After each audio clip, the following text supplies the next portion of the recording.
O que vocês sentirem de trazer da história de vocês, ou fazer alguma pergunta, deixa o Espírito Santo agir aí, tá bom? Eu vou lendo, a gente vai parando e conversando. Então, hoje a gente está na página 50. A gente vai começar aqui num trecho do livro que são perguntas e respostas. Pais criando filhos. O capítulo seguinte está montado em 3 sessões, 2 séries de discussões resultantes de perguntas no auditório que inclui uma sessão intermediária, o arco de segurança, baseado numa passagem de O Arco-Íris, de D.H. Lawrence. Discussão 1. Estabelecendo limites pela disciplina. Tenho um problema com minha filha de 7 anos que não limpa seu quarto. É errado estabelecer limites e dizer a ela que se ela não fizer o que tem que fazer, haverá consequências? Em outras palavras, o que é importante e de onde venho? E enquanto eu esteja unida a Jesus, atue com amor. E não ouça as fitas gravadas da minha cabeça sobre minha mãe. Isso está bem? A resposta, sim, essa é a ideia correta. Posso dizer a ela que ela perderá $1 de sua mesada ou algo do gênero? Façam o que funcione, o que você e seu marido se sintam confortáveis em fazer, mas faça tudo amorosamente. Essa é a chave. Não estou dizendo para não insistir que sua criança limpe seu quarto, mas de preferência que essa tarefa não tenha aspecto punitivo. Pense em crianças na escola que tenham 2 professoras de aritmética, uma bondosa e outra odiosa. Uma as corrige gentilmente, enquanto a outra ensina pondo nela medo de Deus, humilhando-as quando respondem errado. Estudos a respeito por décadas têm demonstrado que, a longo prazo, o aprendizado é mais efetivo e eficiente sob condições positivas, mais do que por prêmio ou punição negativa. Com a segunda professora, não há apenas medo. É verdade que, mesmo num ambiente de ensino negativo, há aprendizado, mas não é o gênero de aprendizado que desejamos para as nossas crianças, pois aprendem que autoridades não conseguem ser confiadas e são para serem temidas. Daí surgem as fantasias. Um dia serei autoridade e serei capaz de fazer a mesma coisa que foi feito a mim. Repito, não se trata do que fazemos com nossas crianças, mas como a fazemos a elas. Quando nossa paz for minada, porque seus quartos estão sujos e desarrumados, isso nos sinaliza que algo está errado conosco. Nossa resposta típica é irmos atrás delas como uma vingança, que a ninguém beneficia. Todo pai e toda mãe conhece a complexidade de criar filhos, onde o título do livro, Pais e Filhos, nossa sala de aula mais destacada, na verdade é a sala de aula mais difícil, isso chega a parecer até mais complexo hoje do que quando estávamos em crescimento, porque os controles sociais não estão mais presentes. Cresce que o respeito pela autoridade simplesmente desapareceu. Mesmo assim, as lições seguem sendo as mesmas, a despeito da geração e das culturas. Vamos falar um pouquinho disso daqui. A Odete provavelmente está passando por essa fase. Eu agora, minha filha com 14 anos, já mudei um pouco a forma de dar disciplina, e a Denise pode dizer a experiência dela também. Por muito tempo eu acreditei que disciplina e castigo era punição, porque eu era tratada dessa forma, né? Você vai ser punida se você não fizer o que você tem que fazer.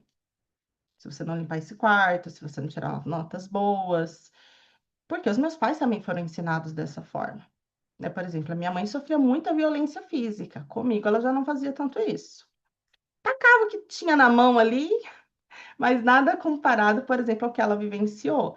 Então, a forma dela me punir era com muita gritaria, Era tentar mostrar em forma de punição que o que eu estava fazendo era errado.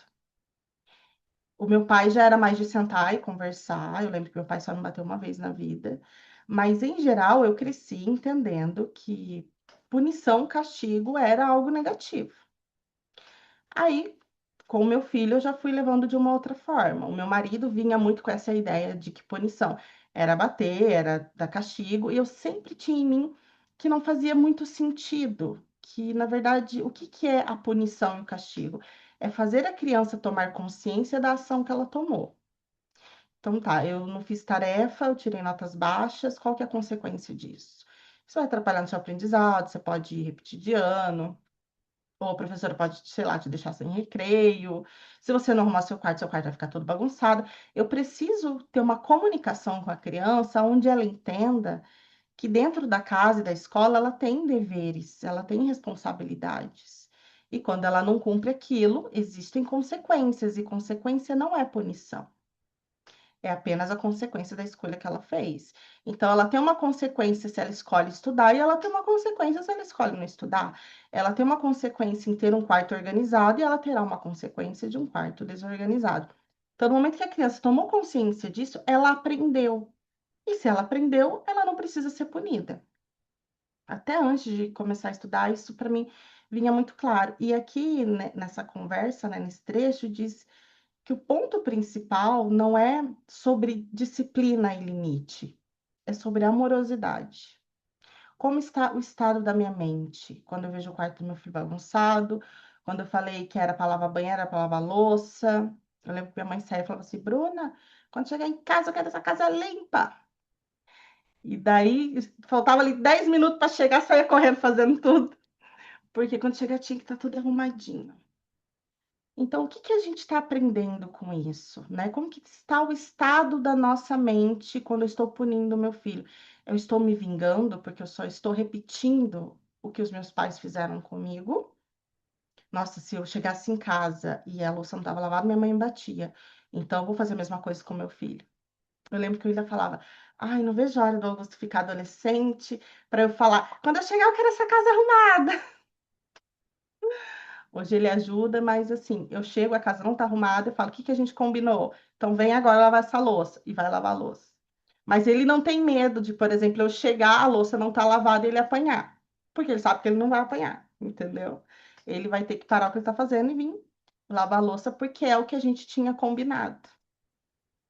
Como que vocês sentem isso? Quais são as experiências de vocês como filhas e como mães sobre essa questão de pôr disciplina e de punição? Alguém quer falar um pouquinho?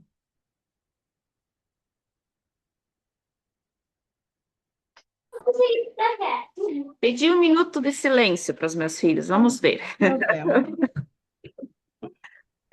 Os meus pais também, eles pediam para que a casa tivesse limpa já aos 7 anos também. Isso já era exigido dos meus pais, né? Principalmente da minha mãe. Daí, quando eu era um pouquinho mais velha, daí eu já tinha que ordenhar as vacas de manhã cedo, e depois eu tinha que estar fazendo almoço, e daí quando eu entrava dentro de casa, o almoço tinha que estar pronto, né? Daí de tarde eu ia à aula. E com os meus filhos hoje eu venho conversando. Então, eles não têm assim o quarto muito bagunçado porque eles só dormem lá. Mas a minha sala, sim, essa tá numa bela de uma bagunça. Mas eu decidi que eu não vou cobrar tanto assim eles hoje. Eu só falo para eles: olha, vocês podem ajudar a organizar um pouco. E daí a gente pega e ajuda eles, porque é uma fase que eu sempre digo assim, se eu cobrar muito hoje, eu serei muito chata com eles. E essa não é a minha intenção. É assim mais tranquilo ainda. Ainda permito, assim, bastante bagunça. E o que acontecia, por exemplo, com você se o almoço não estivesse pronto, se você demorasse para ordenhar as vacas, se a casa não estivesse limpa, como que era a punição? Minha mãe era mais tranquila, ela não exigia tanto. Meu pai, sim, às vezes ele dava uma chinelada na bunda Ele às vezes gritava, com ordenha eles eram mais, ordenha das vacas eles eram mais tranquilos, porque daí eles saíam para trabalhar na lavoura e eu só tinha 7 vacas para ordenhar, e daí eu pegava, eles tinham um monte de areia do lado e eu brincava 10, 15, 20 minutos e a vaca ficava lá no processo de ordenha. Hoje eu digo, né, na minha fase de infância ainda, eu ainda precisava brincar. E assim, para eles estava tranquilo, a Odete estava fazendo, eles podiam ir para a roça, então eles nunca se estressaram com isso, eles entenderam que era o processo deles. Estão conseguindo entender? Sim. E você, Denise? Obrigada, Odete. Ai, Bruna, eu sinto que parece que tem uma diferença muito grande, assim, muito fora da nossa geração, da minha geração, da geração dos meus filhos, que é 20 anos atrás, que não é muito tempo atrás, para a nova geração. Igual eu falei, eu tenho sobrinhos, né? É 6, 4 e 3.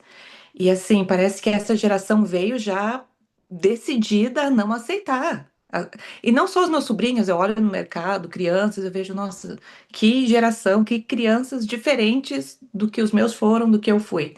A Hum. nossa época eu era muito tranquila, minha mãe falava não, era não, não tinha que questionar, não tinha nada disso. Minha mãe falava assim, ficava feliz, eu sempre muito tímida, muito quieta. Meus filhos também foram meio fáceis ali, porque eles viveram uma fasezinha onde eles estavam debaixo daquele pensamento do medo, mais medo do que respeito, digamos assim. Então, passaram essa primeira infância e até a parte de ir pro segundo grau ali, né? Tranquilos também, mas sempre teve aquela questão do teste, né? Eles vão você fala não, eles vão tentando, vão testando, vão, né? Uma hora ela cede, uma hora ela cede. Os meus filhos tinham muito isso.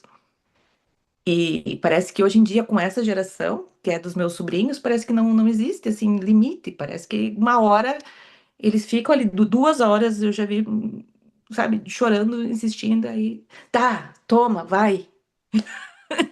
Vence pelo cansaço. Vence pelo cansaço, parece. Mas não sei, eu acho que tem algo mais, talvez algo dessa dessas crianças que estão vindo, com umas novas não sei, não sei, eu tenho. O meu filho veio com muitos questionamentos, conforme ele foi tomando consciência, de realmente, se meu marido regala os olhos e vai conversar um pouco, pai, não precisa conversar assim, por que que você está falando nesse tom, pai? Por que que tá regalando o olho? Não, e tem uma que vira até piada aqui em casa, que quando meu marido se passa um pouco, meu filho, mãe, é razoável isso que ele fez, mãe? E daí ele quer trazer a razão do negócio, entendeu? Quer entender o não. Se fizer sentido para ele o não, ele acata, respeita e faz. Agora, se não faz sentido para ele o não, aí, minha filha, vira debate de político.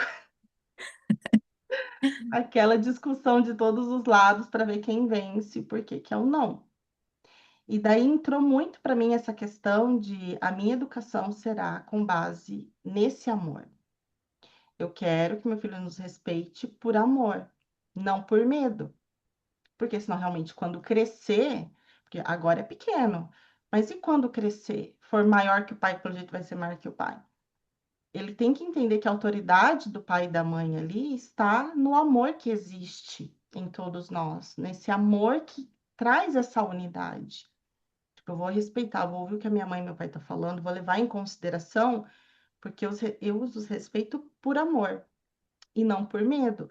Porque o medo vai levar naquele lugar de bater de frente, de falar você não manda, eu faço o que eu quero.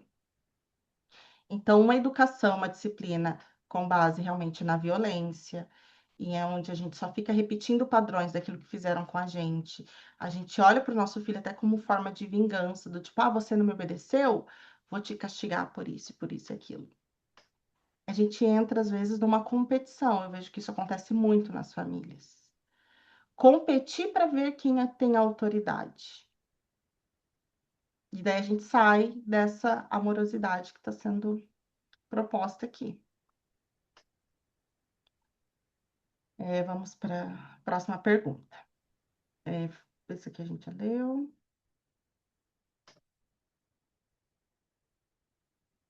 Aqui. Tem um problema com a minha filha de 7 anos, já foi. Aqui. No local de trabalho, Você consegue controlar o comportamento mais facilmente pelo medo. Em meu negócio, tenho de fazer com que meus subordinados cumpram com o que devem fazer para manter o sistema em funcionamento. Instilar medo é mais rápido, imediato e mais efetivo. Modificador do comportamento. Por que não usar essa prática com crianças também? Se você instilar medo, o local se torna limpo mais rápido, com menos complicação. Mas você está dizendo que temos de ser capazes de sacrificar a forma e não sucumbir à tentação de empregar o medo, mesmo que isso pareça ser mais eficiente. Então, tanto para quem está num local de trabalho onde você tem subordinados e para os seus filhos, criar uma cultura de medo, do tipo, nossa, minha mãe vai me matar. Meu Deus do céu, eu vou apanhar se isso acontecer. Se eu abrir a boca, chegar em casa, eu tô lascada. Ou no trabalho, nossa, qualquer coisinha eu vou receber. Aqui falou, esqueci o nome que fala em português. É, eu vou receber uma atenção, ou eu vou ter, sei lá, alguma coisa descontada do meu salário, eu posso ser demitida. Existe hierarquias de trabalho, né, que às vezes são relacionamentos bem abusivos, onde o funcionário trabalha com medo de perder o emprego, com medo de ser humilhado na frente de outras pessoas. Então, parece que está todo mundo andando na linha. Parece que o relacionamento ali está funcionando, mas na verdade não está. Então, criar essa cultura do medo, a curto prazo, parece que funciona muito bem. Meus filhos vão se comportar super bem, vão andar certinho ali, porque eles têm medo da violência, eles têm medo de castigo, eles têm medo da minha reação. Então, parece que os filhos estão muito bem comportados. Mas como que está o estado mental desses filhos e o estado mental também desses funcionários? Então, absolutamente correto, porque a longo prazo, os efeitos da instilação do medo são devastadores. Ao motivar as pessoas pelo medo, os efeitos a curto prazo são como você diz, e certamente consegue-se ter resultados rápidos e eficientes. Uma história típica da IBM conta de um empregado recentemente contratado que um dia pergunta ao seu chefe se ele tinha de obedecer à norma de vestuário da empresa, de usar camisa e gravata todos os dias. O chefe lhe responde, entre aspas, só se você quiser trabalhar aqui. Mesmo assim, o medo conseguirá que o trabalho seja feito e o local seja cuidado. Mas com isso, você está lançando sementes de revolução, de maturação a longo prazo, o que ajuda você a fazer o sacrifício de benefícios a curto prazo é entender a diferença entre forma e conteúdo. Benefícios a curto prazo são sempre forma. Eu consigo o serviço feito, o local será limpo, arrumado, o relatório ficará pronto a tempo e a hora.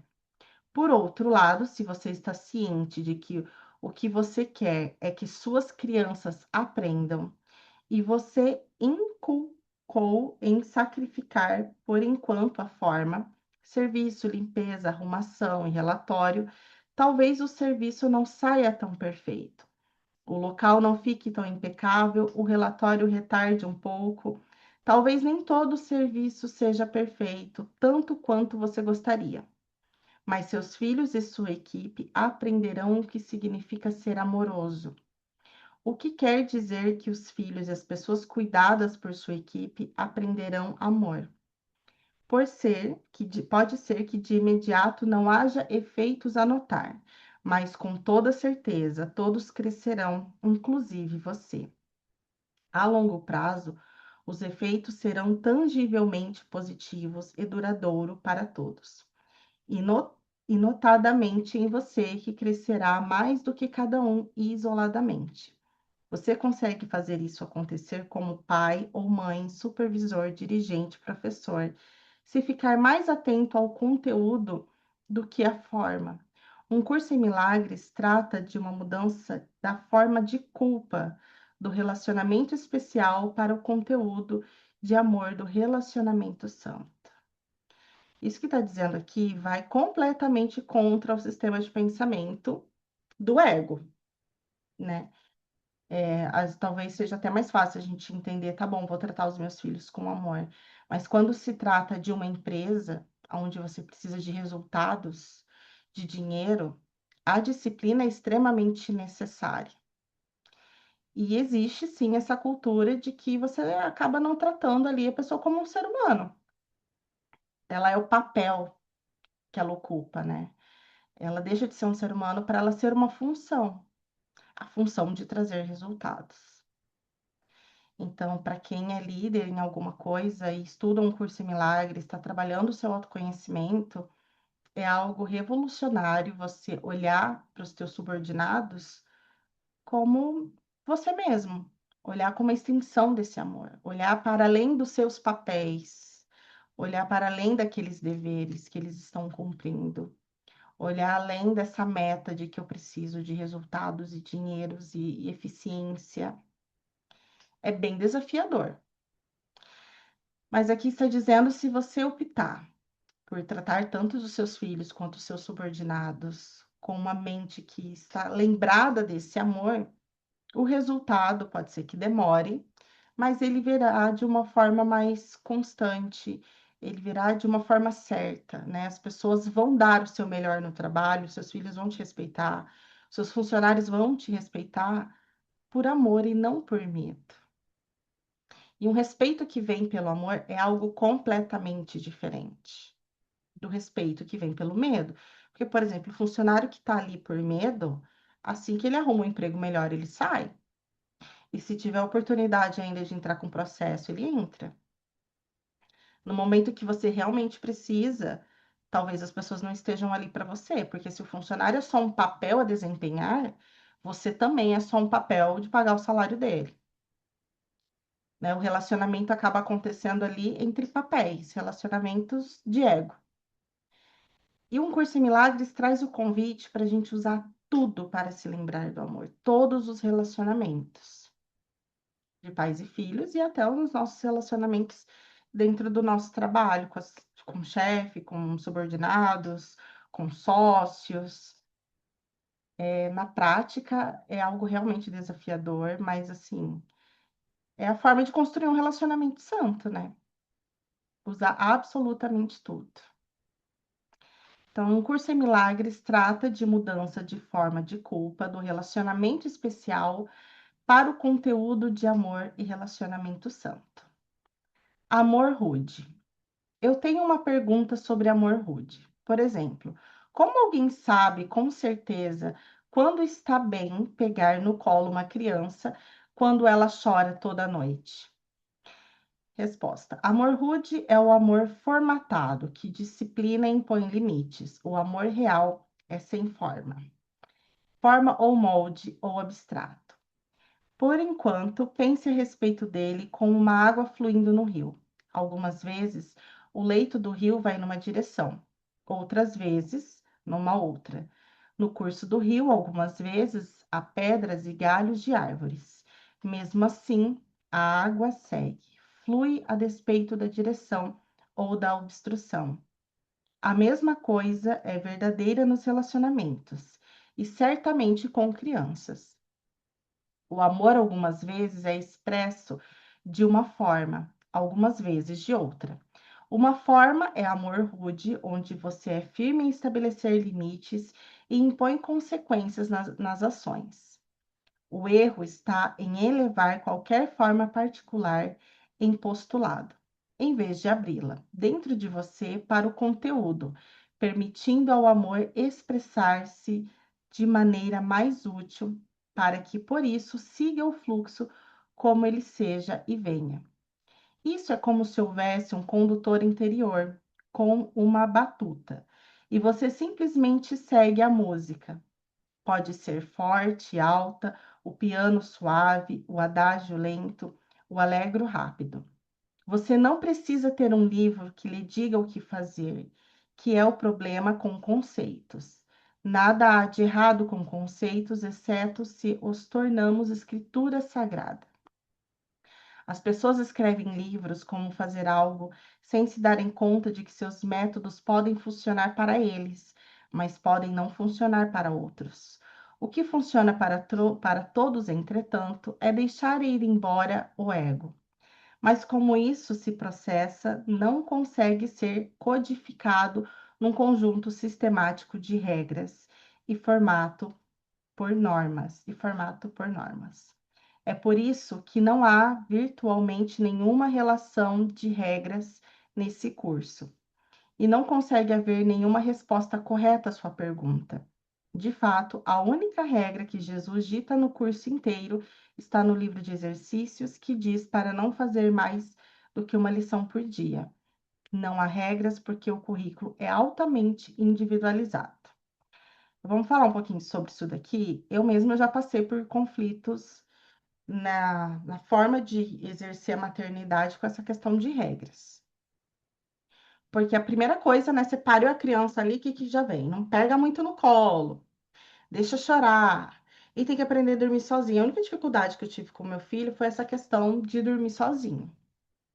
Até os 10 anos ali eu tinha que estar deitando junto e tinha que passar um tempo, ou ele acordava de madrugada e me chamava. E eu ficava, aonde eu tô errando? Porque nessa idade já não é mais para estar me chamando. Que problema, que insegurança que ele está tendo? O que está fazendo de errado? E fiz constelação, nossa, eu fiz de tudo para entender. Mas, gente, é só uma criança querendo o amor da mãe. Por que que isso é errado? Então, eu comecei a me perguntar tudo isso também. Existe um manual, uma norma de como educar o seu filho?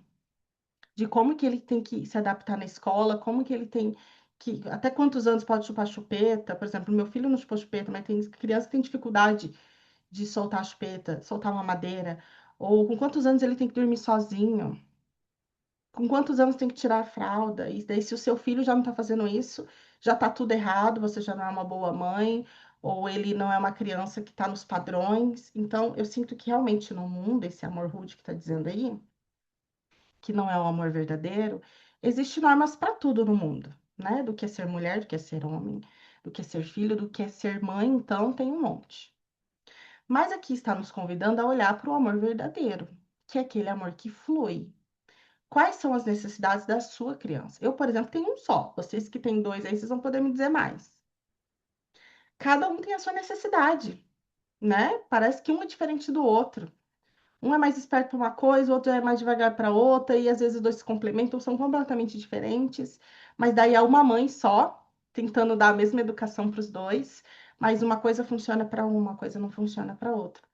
Então, entrar nesse sistema de pensamento de cobrança, de ter uma cadernetinha ali, e os dois têm que seguir as mesmas normas, as mesmas regras, esperar que esses filhos tragam os mesmos resultados é um amor ilusório e vai trazer conflito e sofrimento nas relações. Como esse filho vai se enxergar, né? Como ele vai se ver no mundo quando começa todas aquelas comparações do tipo, olha, seu irmão tirou nota boa, você não tirou. O seu irmão é obediente, você é um chorão. E assim vai. Seu irmão já dorme sozinho, você não dorme. Essas comparações, eu sou filha única também, mas eu vivenciei essas comparações na família com as minhas primas, que era tudo mais ou menos a mesma idade. Então, mesmo não tendo irmãos, eu ainda senti um pouco disso. Mas eu acho que é perfeitamente natural, dentro da família onde você cresce com o irmão, sentir essa cobrança de, gente, tem que todo mundo ser perfeito e seguir tudo certinho. E daí fala que isso é um amor, tá? Então eu tô te corrigindo porque eu te amo. Tô te dando disciplina porque eu te amo. Não é isso que a gente fala? Porque você tem que ser alguém na vida, porque o mundo lá fora, você não sabe como é o mundo lá fora, porque você tem que aprender aqui em casa com seu pai, com a sua mãe, porque lá fora vão te ensinar, vão te cobrar mais caro para ensinar. Quantas vezes a gente já não ouviu isso e não repetiu isso sem parar nem um minuto para ouvir o que a gente está falando, para ouvir o que a gente está pensando e sentindo. Então, eu comecei a soltar um pouco mais as rédeas e entender que o meu filho tem a personalidade dele, o jeito dele, e aqui neste mundo ele é único nas suas características, e a forma como eu escolho educá-lo não vai ser a mesma forma que as minhas primas, meus cunhados educam os seus filhos. Que uma coisa que serve para outras crianças, talvez não sirva para o meu. E a base tem que ser o quê? Para mim hoje, o que é importante é esse amor.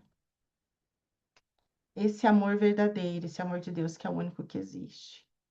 Vou colocar disciplina, vou tentar ensinar da melhor forma possível, que obviamente vai passar também pelas minhas crenças, mas o que tem que ficar é que ele se lembre desse amor, que ele se lembre que ele já é perfeito, que ele não tem que competir com ninguém, que não tem uma meta, uma linha de chegada para ele chegar em lugar nenhum, que ele tem que só que vivenciar e que ele também tem que se lembrar desse amor. E cada um vai ter o seu jeito. E até na vida adulta, o que que a gente sofre pra caramba aí? Se comparando com todo mundo. É que o nosso corpo tem que ser perfeito, igual da fulana lá do Instagram. É que eu tenho que ter sucesso no meu trabalho. Tem que ter tanto dinheiro na minha conta. Tem que botar um monte de botox na cara, porque tá todo mundo fazendo. Parece que eu nunca me encaixo. Não é assim? Só que eu sou completamente diferente aqui na minha personalidade de outras pessoas, né? Em essência, somos um, mas aqui as nossas personalidades se expressam de forma diferente. Eu achei interessante quando ele diz aqui que o currículo será individual e que não existem regras. E o que é maravilhoso em um curso em milagres é isso. Porque como eu passei por várias doutrinas, sempre vinha essa questão de você tem que seguir esses mandamentos aqui. Não, o único mandamento de um curso em milagres é amor.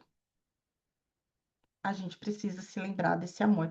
Então, quando eu me lembro disso também, solto toda essa carga de cobrança em mim, eu, de uma certa forma, não vou passar isso para o meu filho. Porque a gente ensina aquilo que a gente acredita. Ó, vou ler mais uma vez aqui. É por isso que não há virtualmente nenhuma coleção de regras nesse curso. E não consegue haver nenhuma resposta correta à sua pergunta. De fato, a única regra que Jesus dita no curso inteiro está no livro de exercícios, que diz que é para não fazer mais do que uma lição por dia. Não há regras porque o currículo é altamente individualizado. O currículo é altamente individualizado e todos os aspectos estão sob orientação e o cuidado particular do Divino Espírito Santo. Pergunte a ele, pergunta e ele responderá. A responsabilidade é dele e só ele é capaz de assumi-la. Fazer isso é a sua função. Passar a ele essas questões é a tua. Quereria ser responsável por decisões a respeito das quais estendes tão pouco? Não sei se está certo ali. Fica contente por teres um professor incapaz de cometer equívocos. Suas respostas são sempre certas. Diria isso das tuas? Olha que interessante. Então, como viver esse amor que flui? É na guiança do Espírito Santo. Porque, por exemplo, dando esse exemplo de devo dormir com meu filho, não devo? Até que idade isso é certo, não é? O que que eu estou fazendo de errado? Eu, enquanto mãe, não tinha resposta certa para isso. Se estava errado ou se não estava errado. Mas o Espírito Santo tinha a resposta certa para isso. Se o seu filho está pedindo amor, dê amor. Como pode ser errado dar amor, dar atenção? E daí chegou simplesmente um dia que ele nunca mais pediu. E agora não pede mais, é eu que sinto falta agora. Eu falo, deita aqui um pouquinho, que é o momento de eu te dar um abraço. Aí não quer, não, mãe. Não, não precisa. Aí agora é abracinho rápido. Entende? Então, assim, na minha mente, eu fiquei buscando resposta para uma situação que, na verdade, eu estava tentando me encaixar. O que é ser uma boa mãe? Como que o meu filho realmente tem que agir na idade que ele está? Como são as outras crianças? E isso entra num conflito enorme. E a gente faz isso em todas as áreas da nossa vida. Como profissional, como relacionamento amoroso, como a nossa autoimagem. Parece que só tá certo se a gente seguir. O ego diz isso, né? Se eu tiver seguindo a boiada ali, tiver. Se eu for a ovelha negra, eu tô errada. Tá todo mundo indo para direita, eu for para esquerda, não tô me encaixando. E dá essa falsa sensação de desconforto, percebe? Se a gente for olhar para alguns aspectos da nossa vida, o ego está tentando fazer a gente se encaixar o tempo todo. E o que é libertador agora é perceber que não, eu não preciso me encaixar, não tem um caminho certo para todo mundo, só tem uma base muito concreta, que é esse amor. E é o Espírito Santo que vai trazer a resposta para a gente. Ó, quereria ser responsável por decisões a respeito das quais eu acho que seria entendes tão pouco? Fica contente por teres um professor incapaz de cometer equívocos. Suas respostas são sempre certas. Diria isso das tuas? E aí, meninas, o que vocês acham disso? Como andam suas perguntas e respostas internas? É engraçado, né, Bruna? Porque às vezes criança parece que demanda reação. Se você não agir rápido, se você não falar alguma coisa rápido, se você não fazer uma coisa rápida, o negócio vai ficar pior e aí parece que não dá tempo. Não dá tempo de você falar e parar e pensar. Espírito Santo, deixa eu ver, o que que eu falo, o que que eu respondo, o que que eu faço, Sim, né? E você fica ali. Aí você, depois que você reage, você fala, nossa, foi no tipo, foi no. E como a gente ensina, por exemplo, né? sim. Errei já. É um hábito mesmo que a gente cria, de querer responder isso muito rápido, agir na raiva, agir na hora, e pode perceber que provavelmente, como a gente age com os nossos filhos, a gente também está agindo nos outros relacionamentos. Essa ideia, por exemplo, de eu não levo desaforo para casa, de olho por olho, dente por dente, se alguém dá uma resposta, eu também vou dar em cima. O ego pede essa rapidez, essa agilidade de tipo, e eu tenho que estar certa. Percebe que vem de um lugar de eu tenho que estar certo, tenho que mostrar quem é que manda. Mas se a gente vai para o silêncio, porque o Espírito Santo vai falar no silêncio. Então, assim, chegou em casa, o troço está virado, recebeu alguma coisa do professor, ligação, alguma coisa que te pede uma reação, vai ser silêncio, vai ser, olha, eu quero que você, fulano me ligou, isso aconteceu, eu quero que você pense sobre o assunto, depois a gente vai conversar. Aqui em casa tem reunião. Quando eu falo, hoje vai ter reunião. Não, mas não precisa ter reunião e não sei o quê. Na hora do jantar é reunião, a gente vai conversar os pontos que precisam ser ajustados. Porque foi uma forma que eu encontrei também de não reagir na hora. Eu já deixo a ata pronta ali, entendeu? Eu falo, olha só, ou sei quando tem alguma discussão de ir para a escola, isso aqui, de noite a gente vai conversar, a gente vai fazer reunião sobre isso, eu não vou falar com você agora sobre isso. Porque na hora você tá com raiva. Criança, meu filho tem que atravessar a rua para ir à escola. Ele consegue chegar atrasado. Então, assim, tem coisas que precisam ser ajustadas, que de manhã você ficar gritando igual uma doida, não sei o quê, não vai resolver nada, vai estressar o meu dia, vai estressar o dia dele na escola. Então, deixa o barco seguir. De noite a gente vai ter reunião. Aí eu já estou mais calma para trazer os pontos, para falar das suas responsabilidades, do que aconteceu, o que que tem que ser daqui para frente, o que que eu estou pensando sobre isso, o que que ele também pensa sobre isso. Então a gente já sai daquele lugar de reagir, fazer como os nossos pais faziam, de tacar o que tivesse na mão, entende? Eu acho que é um caminho de entender que essa reatividade está vindo do ego. E isso vai, é lógico, ajustar de acordo com a idade de cada um, né? O meu já está adolescente, já dá para a gente sentar e fazer reunião para tudo. Mas quando é menorzinho, às vezes vai ter essa necessidade de você já mostrar o que que é um não, o que que é um sim, mas a gente precisa estar com a mente no lugar certo. Porque se a mente não tiver nesse lugar de paz e amor, a gente vai passar do limite. E depois vai se arrepender também. Eu respiro fundo. Toda vez que eles vêm com uma questão que eu não sei lidar na hora, só pego e respiro fundo. Nem que às vezes é aquele. E daí já deu tempo do Espírito Santo me trazer uma resposta, daí eu respondo. Às vezes nem não deu, eu deixo passar quieto. Daí uma hora, quando eu tiver mais calma, quando veio assim, uma resposta mais adequada, eu respondo. E a gente tem a nossa reunião sempre no café da manhã. Daí eu sempre digo, é no café da manhã que a gente vai conversar, nem que às vezes passa meia hora, 45 minutos conversando sobre o que precisa ser trabalhado e ajustado. Eu E daí, acho isso assim, eu percebo fundamental. que acontece, eu percebo que, assim, acontecem poucos erros. Eu sempre digo que, assim, nós percebemos neles, né, que tem um limite bem pequeno, assim, para acontecer, assim, coisas, assim, que não são muito legais, né, que precisam ser trabalhados. Às vezes a gente está conseguindo trabalhar, assim, de uma forma bem legal com eles. Uhum. Aproveita que ele só tem ainda 7 anos. Para mim, o que funcionou até agora realmente foi colocar esse momento de, olha, a gente vai sentar e conversar sobre tudo que está acontecendo. Porque Sim. é um momento de ouvir também, né? Os nossos pais, por exemplo, meu pai, quando sentava para falar comigo, só ele falava. Eu só Uhum. ouvia, a lágrima escorria e eu ouvia para o meu quarto. E isso não funciona. O que É, funciona realmente é ter essa troca. Os pais vão falar, os filhos vão falar e a gente vai se entender e vai trazer o aprendizado para todos os envolvidos. é. Porque é Isso um eu faço bastante. aprendizado. Pegar e permitir que eles falam, nem que fala duas, Uhum, três vezes, até que eu compreendi que eles também ainda não falam tão bem assim. Assim, eu tive que eu levar o mais novo, o mais velho, né? 2 anos em fonoaudióloga.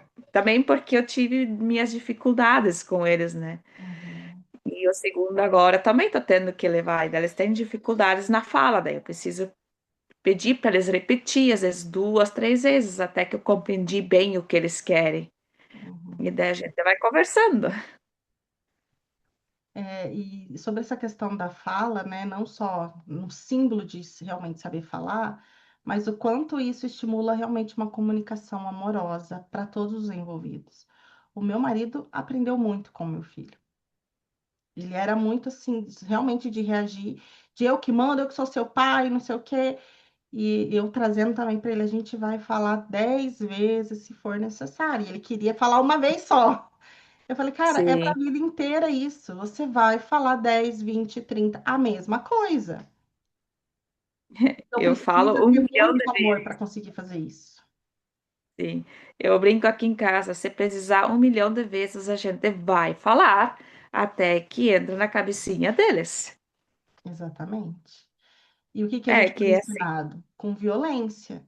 O pai falava uma vez, na segunda já era chinelo voando, já era tudo, né? É. Meus pais não eram muito assim, deles. A gente tinha que ter aprontado uma daquelas bem aprontada para a gente levar um chinelo na bunda ou uma varinha assim.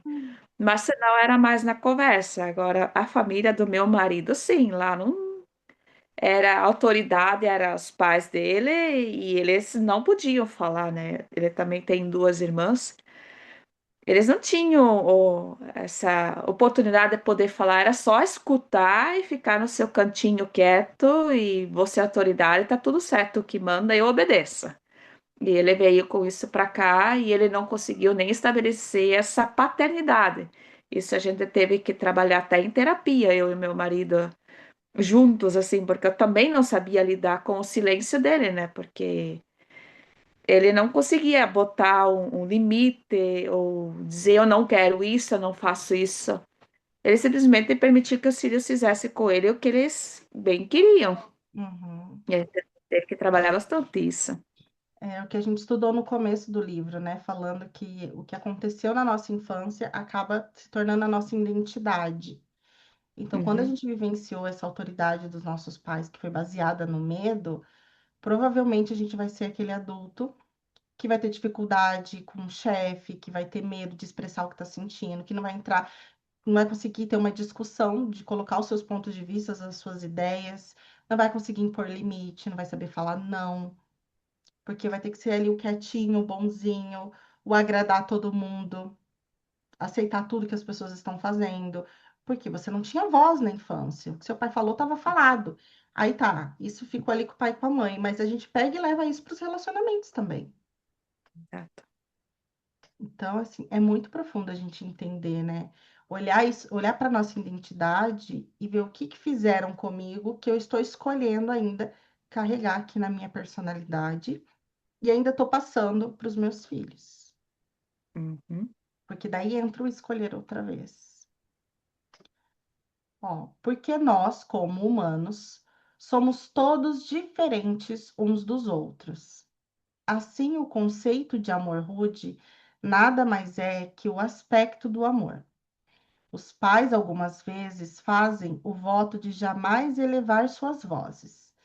Mesmo assim, ocasionalmente, a coisa mais amorosa é elevar a sua voz com seu filho. Casais, algumas vezes, dizem que nunca irão para a cama zangados, ou sem darem o beijo e dizer um ao outro que tudo está bem. Não estou dizendo que as pessoas não devam fazer isso, mas talvez a coisa mais amorosa para um determinado casal seja ir mesmo para a cama zangado e daí acordar pela manhã e ficar sabendo que tudo está bem. Em outras palavras, um conjunto de regras pode valer para uma pessoa, um casal ou família, um negócio, mas não para outro. Impor uma forma de acesso padrão para todos não funciona. A única maneira verdadeira de fazer alguma coisa é com perdão. O que significa você próprio trabalhar em você, não com o outro, nem com mais ninguém. E aqui entra a essência de um curso em milagres, porque a maneira como eu estou olhando e tratando o meu filho vai ser de acordo com a forma como eu estou me sentindo. Então, se eu estou sentindo raiva por aquilo que ele fez, eu vou agir de forma violenta ou agressiva, ou eu vou escolher outra vez e vou agir de uma forma mais amorosa, olhando para como eu estou me sentindo, olhando para aquilo que eu aprendi, quais são as escolhas que eu só estou repetindo, que eu estou projetando para fora. Então, a forma como eu lido no meu relacionamento, eu vou olhar o que que o meu marido está fazendo que fez eu sentir raiva agora. Eu vou sair da projeção, percebe? Então, esse escolher outra vez é trabalhar em si mesmo. Não é, meu Deus, meu filho está me irritando, olha o que meu marido fez agora. Ele precisa mudar para que eu esteja em paz. Se os meus filhos me obedecerem, eu vou estar em paz. Se meu marido fizer tudo que eu quero, eu vou estar em paz. Se o meu chefe não for grosso, se os meus colegas de trabalho não forem falsos, eu vou estar em paz. Não é assim que a gente olha para o mundo? Só que um Sen está dizendo que a única coisa verdadeira a ser feita é o perdão na mente. Você próprio trabalhar em você, não com o outro, nem com mais ninguém. Então, se em mim ainda existe uma criança que acha que foi rejeitada pela mãe, que não se sente amada, que não tinha voz, que não podia expressar os seus pensamentos, suas emoções, eu vou continuar projetando relacionamentos assim, seja com os meus filhos, seja com o meu chefe, local de trabalho, seja no meu relacionamento.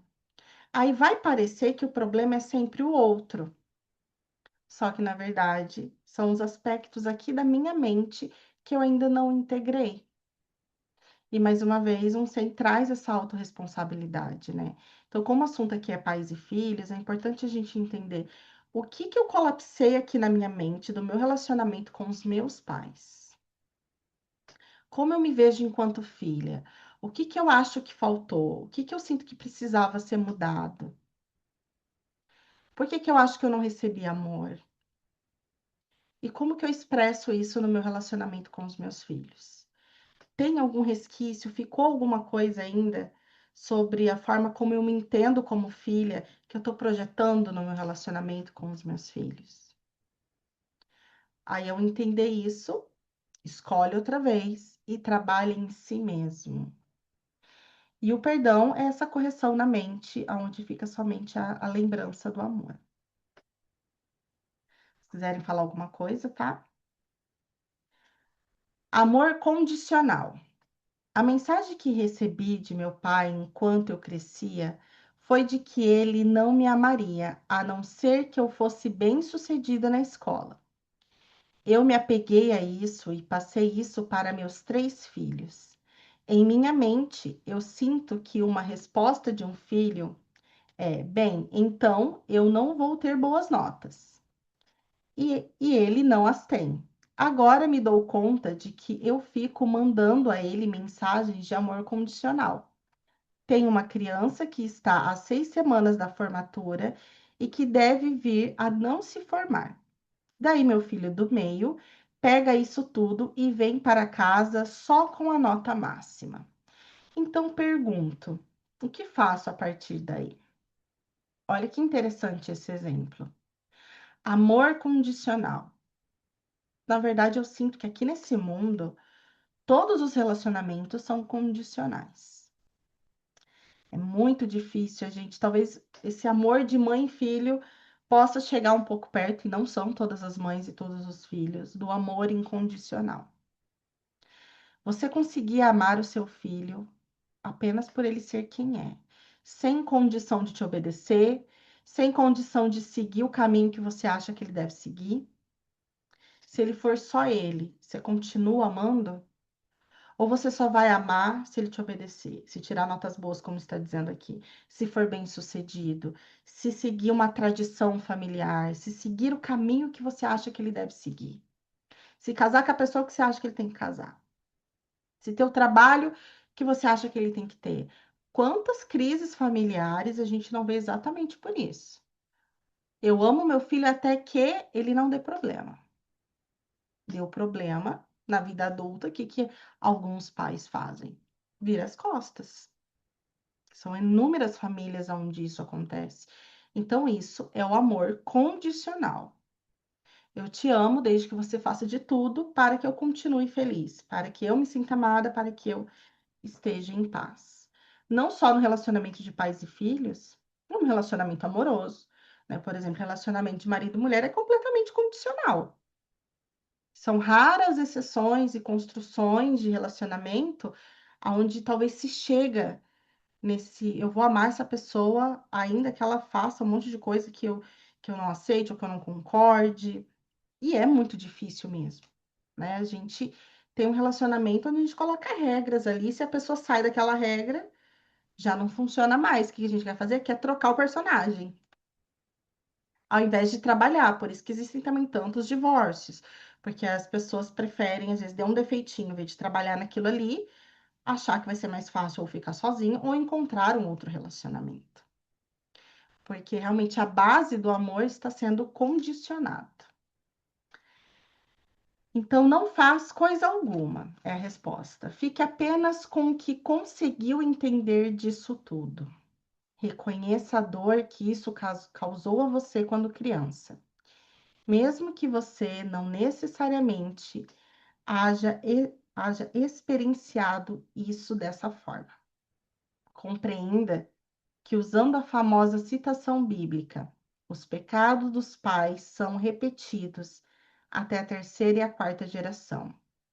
Como que o seu pai fez a você, agora você está fazendo o mesmo a seus filhos. Veja como isso não fez você feliz e não irá fazer seus filhos felizes. E finalmente entenda que toda a sua vida está edificada sobre a ideia, não tanto sobre o símbolo das notas, mas do amor condicional. Isso ajudará você a ver como isso tudo não é bondoso. E aí, gente, vamos olhar um pouquinho para a nossa infância. O que que vem aí para vocês, na mente de vocês? Uma coisa que eu repito muito aqui em casa e meu marido também, que eu acho que foi exigido da gente também, é ter responsabilidade. Então, por exemplo, chega atrasado na escola, você tem que ter responsabilidade. Eu sinto que a gente tem uma exigência com responsabilidade, com ter palavra. Não tô falando nem que tá certo nem que tá errado, mas assim, na minha cabeça de mãe, Bruna, no mundo aqui, para mim é muito importante, ele principalmente sendo homem, ó, botando aí mais uma carga, que ele tem responsabilidade, que ele tenha palavra, que ele tenha comprometimento, que se ele falou que vai fazer uma coisa que ele faça. E realmente tudo isso foi exigido de mim. Eu lembro de horas de discurso do meu pai e da minha mãe falando sobre isso nos primeiros trabalhos. Bruna, você não pode chegar atrasada. Você não pode faltar mesmo que você esteja com dor de cabeça. Tipo, para mim, dar um atestado médico, nossa, eu tinha que estar morrendo. Acho que todos os meus trabalhos, assim, eu nunca faltei, porque para mim era muito importante essa questão de responsabilidade, e eu vejo que eu exijo isso do meu filho também. Só que eu tento não colocar nesse lugar do tipo, se você não tiver essa responsabilidade, eu não irei te amar. Todas as disciplinas e advertências que eu coloco, eu tento trazer essa lembrança. Não importa o que você faça, não muda o meu amor por você. Você não vai deixar de ser amado por mim nem por Deus. Você é perfeito, você já é amado. As suas ações não ditam quem você é. O seu valor não está nas coisas que você faz ou que você tem, né? Porque, igual ali está dizendo, o seu valor está em ser bem-sucedido. Então, se você não é bem-sucedido, você não tem valor. Eu tento muito trazer essa lembrança para ele e para mim mesma, porque por muito tempo eu também acreditei que o meu valor estava nas coisas que eu fazia, nas coisas que eu tinha, nas metas a ser cumpridas nesse mundo. Então, quando eu reforço isso para ele, na verdade, estou reforçando a mim mesma, que eu já tenho esse valor em Deus, mas eu sinto que eu trago muito essa questão de ter responsabilidade e foi algo que foi cobrado de mim também. Vocês lembram de alguma coisa aí desse amor condicional na vida de vocês? Eu senti bastante assim na minha infância que a minha mãe trabalhava demais e ela não estava muito presente assim na minha vida. Eu gostaria que ela tivesse me dado mais colo, que ela tivesse estado mais presente comigo. E daí, quando eu me tornei mãe, o que eu fiz, também trabalhei demais, até que eu percebi isso. E daí eu dei um freio no trabalho, vamos me dedicar um pouco mais aos meus filhos, que é só uma fase que isso passa. E aí hoje não tenho mais tanta aquela necessidade de só trabalhar, trabalhar. Hoje eu permaneço mais tempo com os meus filhos. E a responsabilidade também é uma coisa que meus pais também cobraram muito de mim. E é uma coisa que eu também cobro dos meus filhos e do meu marido. Isso também. Mas assim não é assim no lugar de eu não vou te amar se você não assumir a responsabilidade. Mas aí eu cobro um pouco assim a responsabilidade deles para eles realmente entender que você realmente tem é mais fácil de lidar com uma pessoa que assume as suas responsabilidades, porque você consegue ter um relacionamento mais leve, mais fácil do que se não tiver essa responsabilidade. Uhum. Pessoas que fogem, que você não consegue confiar, isso é pesado, isso acaba sendo um relacionamento muito pesado, né? Então, isso eu cobro sim dos meus filhos. E É, quando eu vejo que eles não assumem, tá tudo bem. Eu cobro um pouquinho, mas não deixa de amar eles por isso. uhum.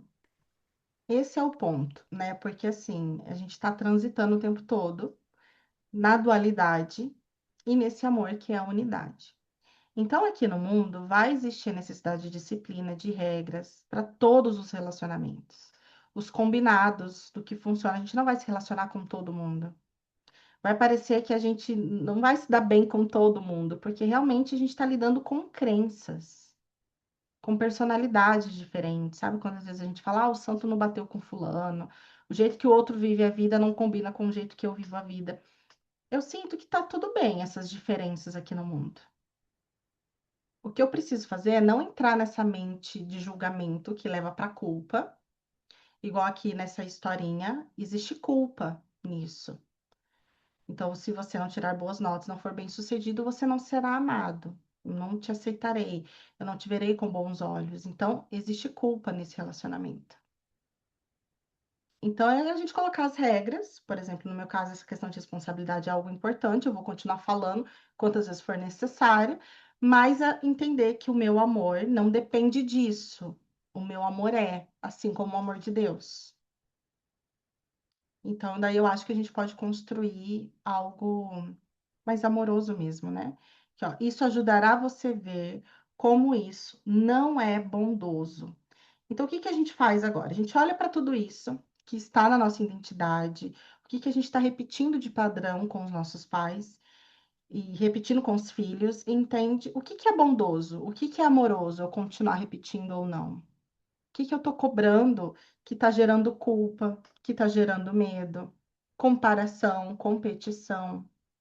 E daí escolher outra vez. Quanto mais você se permita sentir a dor disso, mais fácil será deixar isso tudo ir-se de você. Mas não se empenhe para que isso se vá de você. Simplesmente fique com o que você fez da situação. Entenda as suas raízes, mergulhe na questão e reconheça que isso é uma lição importante para você e sua família. Você tem uma oportunidade, como é declarado no panfleto sobre psicoterapia, de compreender que isso é um contochão fúnebre que você tem. Repetidamente entoa para si mesma, eu não sei o que é um conchotão fúnebre, que é a pedra angular de sua vida do ego, que você carregou com seus filhos. Ouvi-lo Ouvi-lo é o primeiro passo de recuperação. Questionar isso tem de se tornar a sua escolha. Seus olhos estão finalmente se abrindo. Não faça nada mais. Você ouviu o cantochão fúnebre doloroso e agora está questionando isso ao se dar conta de como você vê, como você não quer mais viver assim. Você não precisa fazer mais nada. De fato, não faça mais coisa alguma. Essa parte é interessante, que quando a gente percebe uma crença equivocada ou um comportamento errado, por exemplo, quando eu sentia que eu passava com meu filho, eu rapidamente entrava na culpa. Tipo, nossa, não fui uma boa mãe. A gente não entra nesses questionamentos, ah, não devia ter falado assim, me passei nisso ou naquilo, parece que eu tô fazendo tudo errado. A gente deve evitar esse movimento. Eu sei que é bem difícil, tá? Em todos os relacionamentos. Mas o ponto é eu entender o que eu tô trazendo e questionar a mim mesma. Isso é bondoso? Isso é amoroso? Eu gosto muito de perguntar: tem amor nisso, nessa decisão que eu tô tomando? Essa disciplina que eu tô colocando, esse castigo que parece que eu tô dando? Qual que é o aprendizado que tá tendo aqui? Eu tô querendo que meu filho me respeite pelo medo ou pelo amor? Eu quero que o meu marido me respeite pelo medo ou pelo amor? Como que tá os nossos relacionamentos? Então a gente precisa primeiro ouvir isso e questionar. E não fazer mais nada, como está dizendo ali. Que seria, às vezes, como a gente gosta de dizer, tomar consciência. Eu tomei consciência, sabe quando a gente tenta ficar presente e de repente a mente divaga, ou você entra num julgamento e você toma consciência. Às vezes você vai falar um julgamento, já aconteceu isso comigo, eu vou emitir um julgamento em palavras, só que eu tomei consciência antes das palavras saírem. Aí você só fala, por que que eu vou falar disso? Por que que eu vou falar sobre isso? É da minha conta? O que que eu ganho com isso? Com com essa cerejinha do bolo que eu vou colocar nesse comentário? Não tem necessidade, e ali você escolhe não fazer mais nada. Você nem entra na culpa e você só observou o pensamento. Então, isso é um aprendizado que a gente pode. Eu vou parar nesse aqui. Deixa eu ver o que tem aqui para baixo. Vou só finalizar esse daqui, ó. Antes de eu sair para vir aqui, eu estava muito empenhada. Sentei minha filha e fiz com que soubesse que talvez ela pudesse não querer se formar, mas que eu queria que ela se formasse. É aí que fico confusa. Como mãe ou pai, ainda tenho de estabelecer limites e regras. Sempre odiei isso porque nunca sinto que efetivamente esteja conseguindo fazer isso. No caminho vindo para cá, decidi tirar isso e aquilo da minha filha. Mas na medida que ouço você falar a respeito de como ser pai ou mãe, não consigo deixar de pensar na péssima atrapalhada que fiz em tudo isso. Mas você vê a atrapalhada que você fez, permite a você entender com o que você verdadeiramente fez atrapalhada. Isso é maravilhoso. Visto assim, isso dificilmente seria considerado uma atrapalhada. Aí você leva a nota mais alta possível. Mesmo que seu pai já haja falecido, chame-o ou diga-lhe: sabe de uma coisa, pai? Acabei de receber um 10. Se você não houvesse feito atrapalhada, a situação não teria sido trazida para a sua atenção. Você alcançou o ponto onde agora você consegue dizer a mesma coisa, que isso é o que tem estado fazendo e como isso é terrível. Essa conclusão motivará você a deixar isso tudo ir embora, livrando-se disso. Vou parar aqui na página 55, vou abrir aqui um pouquinho para a gente falar. Na quinta, a gente continua com ela. O que ficou para mim desse trecho que a gente leu? Primeiro, entender que ser mãe e pai não tem manual de instrução, apesar do mundo dizer para a gente que tem. Existem inúmeras pessoas e formas dizendo como a mãe tem que agir, como que o pai tem que agir, como que um filho tem que ser. Para a gente que está estudando um curso em milagres e que é uma abordagem de autoconhecimento mais abstrata, a gente quer ver essa verdadeira identidade na gente e, consequentemente, passar isso para os nossos filhos, vai precisar silenciar e deixar o Espírito Santo guiar. Ele vai ter que dar as regras do que a gente precisa fazer, né? E a gente reconhecer isso é um processo difícil para o nosso ego, porque tem cobranças, vai ter cobranças de professores, de familiares dando pitaco em tudo, porque às vezes teu filho está seguindo um caminho que a família toda vai estar julgando, e aí? Com que você escolhe ficar? Eu vou escolher ficar com amor. E mais ainda, eu vou escolher ficar com eu não sei absolutamente nada. Porque eu vou ter que sentir a cada momento, né, Espírito Santo, como que eu vou agir nessa situação. E entender que o aprendizado principal, não só para o meu filho, mas para a família e para mim, é me lembrar do amor. Então, quando eu colocar isso como uma meta, qual que é a meta? É o filho ser comportado? Não, é ele se lembrar da identidade de amor. E ele vai se lembrar através de mim, do meu comportamento, das escolhas que eu estou fazendo, a forma como eu estou olhando para ele. Achei bem profunda essa parte. Eu levo isso hoje. E vocês, meninas, quer falar um pouquinho? Essa questão do currículo individualizado me pegou, porque custa a gente. Custa os nossos pais, e às vezes eles nunca olham pra gente como um ser individualizado, que não é o filhinho, que não é aquela pessoa que tem que sempre estar ali obedecendo e dizendo sim, né? A gente é de uma geração que, nossa, tem que respeitar até para sempre, e o respeito, claro, concordo nessa parte. Mas é uma geração que não vê a gente como seres individualizados. Uhum. E a gente vai passar por essa fase, eu já passei, né, com os meus filhos, onde você olha e fala, e isso aqui saiu de mim, como assim? É tão diferente, é tão, né, é um ser humano.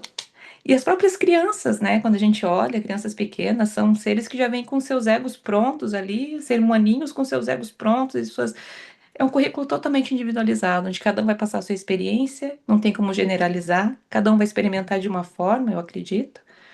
Eu tenho as minhas experiências aqui, que parece que só eu tenho, que parece que eu experiencio de uma forma especial, porque eu sou especial, mas, mas eu sei que nenhuma experiência é única, né? A gente compartilha muito disso, mas essa questão de você olhar pro teu filho e entender que é um ser humano com as suas escolhas, que eu não sei o que é melhor para ele muitas vezes, fazer ou não fazer uma faculdade, arrumar um trabalho agora ou não arrumar um trabalho agora, trocar de trabalho ou não trocar. É um adulto, Uhum. né? A gente dá nossas opiniões às vezes, mas eu não sei, eu não sei. E se o Espírito Santo me guia com alguma direção para estar estendendo para eles, eu passo. Hoje em dia é muito mais fácil. Eu queria muito ter conhecido um curso em milagres quando eles nasceram, seria muito mais fácil. Mas não foi o caso, mas nada está atrasado na nossa vida, né? Então, Exatamente. E eu hum, acho que é um alívio até para gente entender que realmente o nosso caminho de lembrança também é individual. hum, Que a gente não precisa se comparar com o que parece que o outro está mais à frente. hum, Seja no entendimento dessa lembrança de amor, que parece que para os outros é tão fácil, para mim, alguns aspectos vai ser mais difícil, porque cada um de nós aqui tem o nosso conjuntinho de crença. Então, às vezes, o que pega muito para mim não vai pegar para vocês. E tá tudo bem. E a gente não entrar nessa culpa e nessa cobrança constante. E comparação, né? Uhum. Constante. Uhum. Uma coisa que eu tento fazer sempre é essa oração de entrega. Nossa, várias vezes eu falo, Jesus, eu te entreguei meu filho. Eu entrego. E segue ele. E eu não sei qual que é o caminho certo, eu não sei. Então, é realmente fazer essa entrega e soltar. Daí, se vir uma inspiração, como você diz, a gente tenta guiar, né? Eu ainda sou mais responsável no sentido de que ele tem 14 anos, então aqui no mundo Uhum. tem algumas coisas que eu respondo ainda por ele. Você já Uhum. tem os seus adultos, mas na minha mente eu já estou construindo esse lugar de Jesus, eu te entrego e vai viver o seu fluxo aí. E, gente, mas só com o Espírito Santo mesmo, viu? Só na guiança, porque realmente isso que você falou, os nossos pais veem a gente como uma extensão deles. Eu fui cortar o cordão umbilical dos meus pais quando eu saí do Brasil. Eu sou Uau. filha única, né? Então, assim, quando eu saí, o oceano de distância colocou mais limites, assim, de tipo, nossa, acho que agora ela já é uma adulta, né? A gente tem que segurar nos pitacos. Mas é isso, acho que todo mundo vai acabar passando por isso. Ainda bem que a gente está escolhendo outra vez, né? E Todo aí, dia, toda Bebé, hora. o que que ficou para você? É, assim, o momento em que eu entendi que eu sou única e que eu sou diferente do meu pai e da minha mãe, foi uma virada de chave. Foi o momento em que eu parei de cobrar dos meus pais, de cobrar das outras pessoas, de aceitar cada um exatamente do jeito que eles são. E ficou assim muito mais leve os relacionamentos.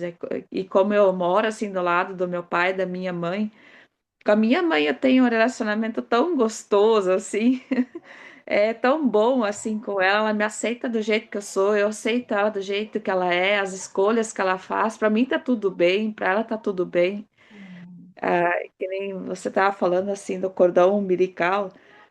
O momento em que eu e meu marido casamos foi o momento que a mãe disse: Ó, filha, agora eu não tenho mais nem, eu não tenho como dar opinião na tua vida, só se você pedir, agora você segue a tua vida.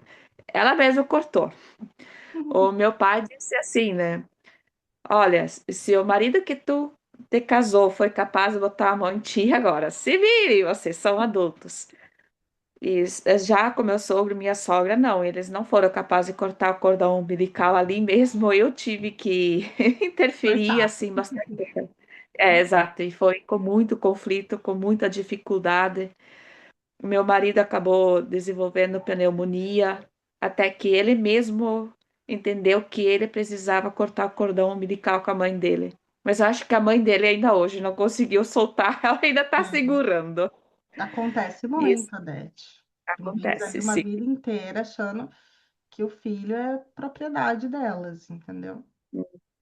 É, e assim, isso é bem legal, assim, com meus pais, porque eles não se metem nas nossas decisões, nas nossas escolhas. Eles só dizem, não, se vocês erraram, assumam as consequências e dão conta da vida de vocês. Assim, morando do ladinho, né? E já meu Uhum, sogro e minha sogra, não, eles vinham aqui em casa, não, mas isso tá errado, assim tá errado, teu pai e tua mãe tá errado, tu tá errado, não é assim que funciona, tem que ser desse jeito. uhum, E daí ficava pesada. sim. É para a gente se lembrar que realmente função de pai e mãe é ser amor, né? Uhum, Só que é ser esse amor incondicional, esse amor verdadeiro, não esse é, amor condicionado. Porque o amor condicionado é exato. aquele que vai fazer birra, que vai comparar, que vai fechar a cara, que vai fazer chantagem. Esse não é o amor verdadeiro. É. É isso. Espero vocês então na quinta para a gente continuar a leitura desse livro. E amanhã, aqui com o resto do pessoal, junto com a Jande, tá bom? Para a gente continuar o manual de professores. Obrigada, Exato. menina. Sempre bom estar aqui falando com vocês. Uhum. Beijo. Então, Até. beijo. Até.